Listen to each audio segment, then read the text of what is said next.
UMNO இளைஞர் பிரிவு தலைவரும் மெர்லிமாவ் சட்டமன்ற உறுப்பினருமான டத்தோ டாக்டர் முகமது அக்மல் சாலி மீது நேற்று செபராங்பராய் நீதிமன்றத்தில் குற்றம் சாட்டப்பட்டது.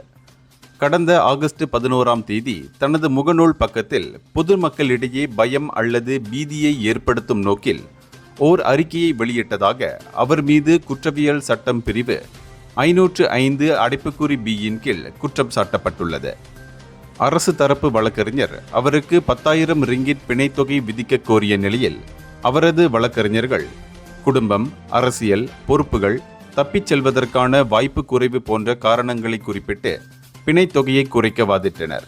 நீதிபதி நூருல் ரஷீடா முகமது அகீத் பிணைத்தொகையை 5,000 ரிங்கீட்டாக நிர்ணயம் செய்தார்.